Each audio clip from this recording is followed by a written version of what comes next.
Hello guys and welcome to the channel. Today in this video I will quickly guide you through the process of replacing a battery in your favorite Garmin VivoActive 3 smartwatch. This is going to be a pretty interesting process. I'm going to tell you all the tools you need and how to do it, so stay tuned and let's get started.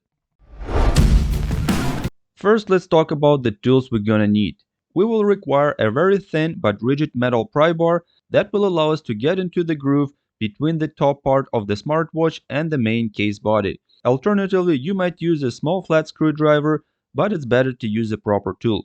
Since the smartwatch is water resistant, it has a special adhesive sealant holding the parts together.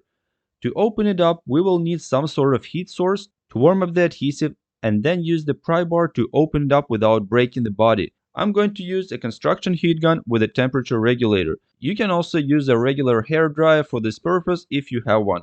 You will also need a small Phillips head screwdriver, a pair of tweezers, and a plastic pry bar. In my case, I needed more tools, but that's only if you go through the same upgrade as I did.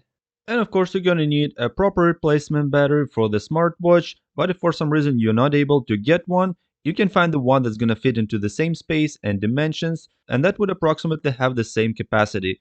In my case, this is what I did. This new battery doesn't come equipped with the proper connector for the Garmin watch and only has flying leads. We will need to cut off the connector from the original battery and solder it to the new battery. But if you can find a proper replacement battery, it will be even much easier. And of course, don't forget about safety and use safety goggles to protect your eyes. Alright, let's get started. And the first step, we need to remove the straps and turn the watches off. Second, use the heat gun to warm up the adhesive. Set the temperature of the heat gun to about 80 degrees Celsius and then just move the heat gun all around for about 2 to 3 minutes until it gets warm, and then use the thin metal pry bar and try to open it up and see if it opens up. If it doesn't open up, apply more heat and then try it again. Keep in mind, it does require some force to be applied to pry it up. The more it's heated up, the easier it will open up, but of course you don't want to overheat it. Once you get the pry bar in, go all around and lift up the top part. Third step, go ahead and disconnect all the connecting cables and remove the display part.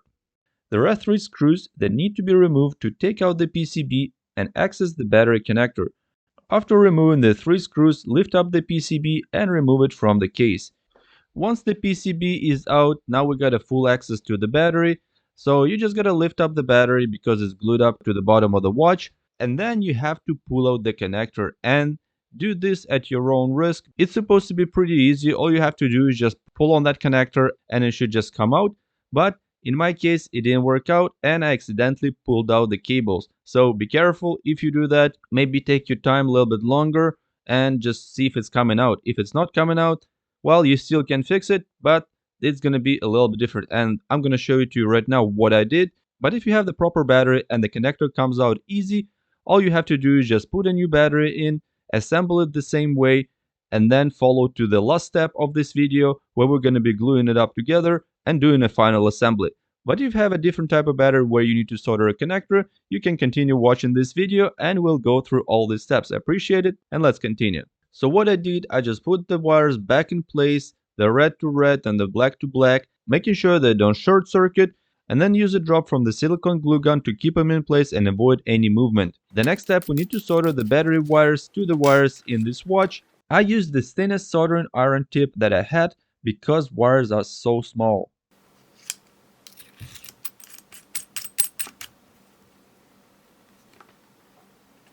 I set the temperature for the soldering iron at 350 degrees, but because the wires are so small, you can use even lower temperatures. Before installing the new battery, I checked the voltage to make sure it's working, and the voltage was 3.85 volts, so it's pretty full. The next step, we need to solder the plus to plus and minus to minus, or the red wire to the red wire and black wire to the black wire. Also, don't forget to put some heat shrink on the wires before you solder, so then we can isolate the wires with a heat shrink to avoid any short circuit. After it's all done, we're going to reassemble the watch, and the reassembly process is going to be identical to the disassembly, but before the final assembly, we're going to turn it on and make sure that it's working.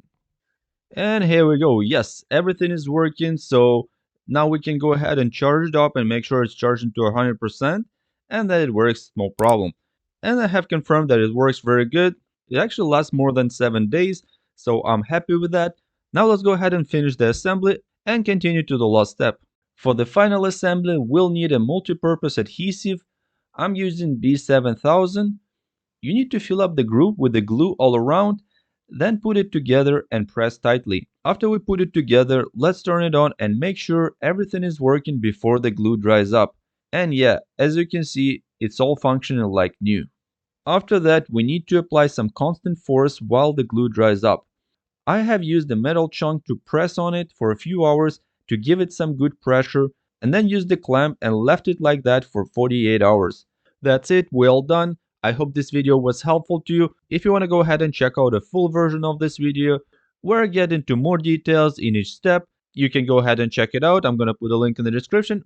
Thanks for watching. I hope this video was interesting to you. If you like it, please give it a thumbs up. If you're new to the channel, please take a second to click the subscribe button. It will help me a lot to grow my channel and bring you more interesting and quality content.